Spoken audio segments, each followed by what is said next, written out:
اتر کر ہیرا سے سوئے قوم آیا اور ایک نسخے کیمیا ساتھ لایا. اتر کر ہیرا سے سوئے قوم آیا. پیارے بچوں، ہیرا جو ہے، ہیرا ایک غار کا نام ہے جس کو ہم غار ہیرا کے نام سے جانتے ہیں. یعنی وہ گفا جہاں حضرت محمد مصطفیٰ صلی اللہ علیہ وسلم اللہ کی عبادت کرتے تھے اور جہاں پر وحی نازل ہوئی.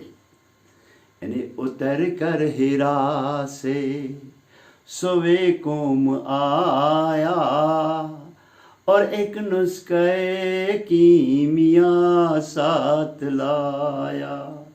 جب حضرت محمد مصطفیٰ صلی اللہ علیہ وسلم غار حرا میں اللہ کی عبادت میں محو تھے تو تب وہاں پر اللہ کی طرف سے بذریعہ حضرت جبریل امین ان کو ایک وحی آ گئی، یعنی ان کو ایک پیغام آیا. تو جب اللہ کی طرف سے یہ پیغام آیا، یہ وحی آ گئی، تو رسول پاک صلی اللہ علیہ وسلم نے کیا کیا؟ انہوں نے کیا کیا؟ اور اتر کر ہیرا سے سوئے قوم آیا. تو جو ہی انہوں نے یہ وحی کا پیغام، یعنی حضرت جبریل امین نے جو ہی وحی کا پیغام حضرت محمد مصطفیٰ صلی اللہ علیہ وسلم کو بتا دیا، تو حضرت محمد مصطفیٰ صلی اللہ علیہ وسلم سوئے قوم آیا. وہ اپنے قوم کی سمت آ گئے، وہ اپنے لوگوں کے پاس آ گئے اور ایک نسخے کیمیا ساتھ لایا. تو کیا ایک نسخہ کیمیا، یا اس سبق میں ہم نے کیمیا کو کیمسٹری سے جوڑا تھا، لیکن یہاں پر کیمیا جو ہے اور ایک نسخے کیمیا ساتھ لایا. تو یہاں پر نسخہ کیمیا جو ہے وہ ایک قیمتی نسخہ ہے، یعنی قرآن مجید کا ایک نسخہ انہوں نے اپنے قوم کو بتایا، جو کہ اللہ کی طرف سے ان کو وحی میں کہا گیا تھا. اس کے آگے، مسے خام کو جس نے کندن بنایا، کھرا اور کھوٹا الگ کر دکھایا. پیارے بچوں، مسی خام کا معنی ہے کچا تانبا، اور کندن جو ہے، کندن خالص سونے کا نام ہے. یعنی کندن کا دوسرا نام کیا ہے؟ خالص سونا. اور مس خام کیا ہے؟ کچا تانبا. لیکن یہاں پر جو ہے ہم کچے تانبے اور اس خالص سونے کو بھی اظہار کریں گے، لیکن اس کا الگ یہاں پر تاثر ہے. تاثر کیا ہے؟ مسے خام کو جس نے کندن بنایا، کھرا اور کھوٹا الگ کر دکھایا. لوگ جو اس وقت تھے وہ جاہل تھے، وہ ان پڑھ تھے، ان کو پتہ ہی نہیں تھا ماں کیا ہوتی ہے، باپ کیا ہوتا ہے، ماں کی عزت کیا ہوتی ہے، باپ کا احترام کیا ہوتا ہے.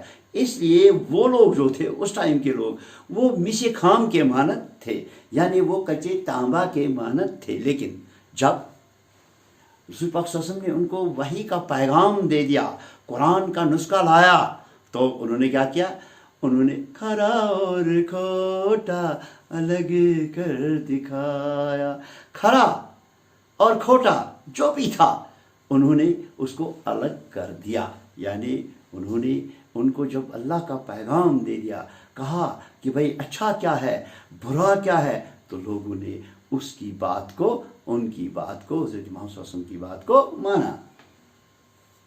عرب جس پہ کرینوں سے تھا ظلم چھایا، پلٹ دی بس ایک آن میں اس کی آیا. عرب ایک ملک کا نام ہے. جس طرح ہمارے ملک کا نام ہندوستان ہے، اسی طرح عرب بھی ایک ملک کا نام ہے، اور اس ملک میں یعنی عرب کے ملک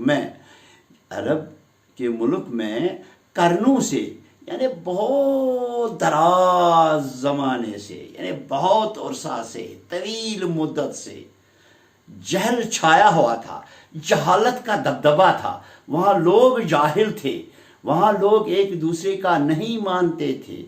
تو رسول پاک صلی اللہ علیہ وسلم کے آنے سے کیا ہوا؟ پلٹ دی بس ایک آن میں اس کی آیا۔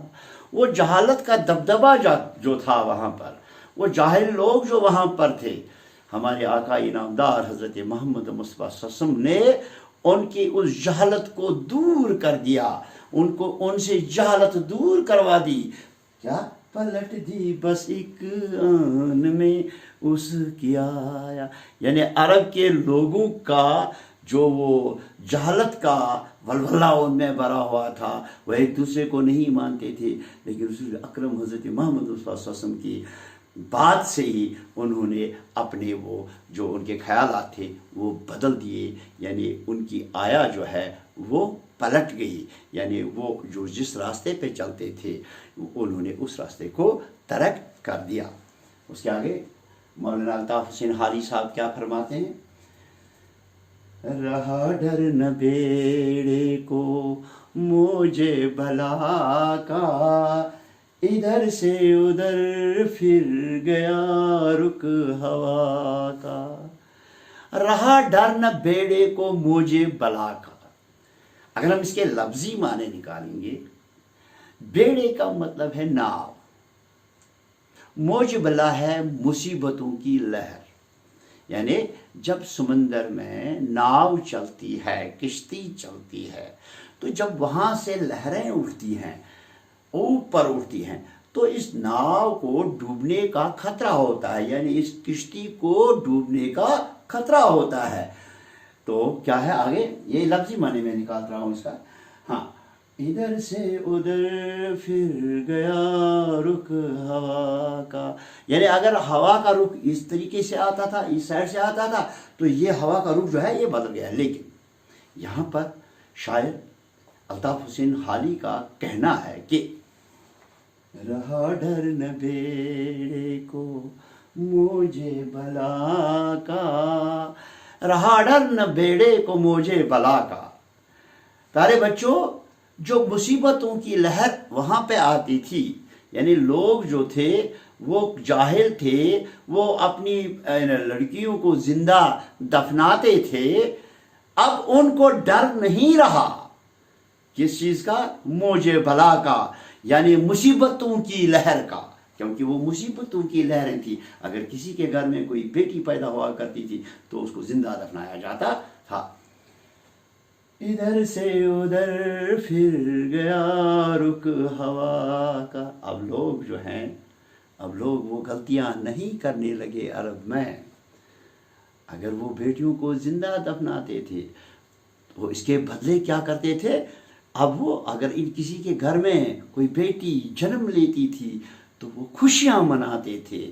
اسی لیے یہاں پہ کہتے ہیں ادھر سے ادھر رخ، ادھر سے ادھر پھر گیا رخ ہوا کا، یعنی اگر وہاں سے ہوا آتی تھی یہ نہیں مارو، قتل کرو، فائن کرو، ایسا کرو، باپ آتا تھا بیٹی کو مار دو، نہیں، باپ کیا کہتا ہے؟ نہ، آپ میری پیاری بیٹی ہو، ہمارے گھر میں رونق آ گئی۔ تو پیارے بچوں، یہ الطاف حسین حالی صاحب نے جو یہ نعت کہی ہے، اس میں انہوں نے بیان کیا ہے کہ ہمارے رسول پاک حضرت محمد صلی اللہ علیہ وسلم ان کے عادات کیسے تھے، ان کی سیرت کیسے تھی، ان کے اخلاق کیسے تھے، حضرت محمد صلی اللہ علیہ وسلم کے الگ الگ پہلوؤں کو انہوں نے بیان کیا ہے اس نعت میں۔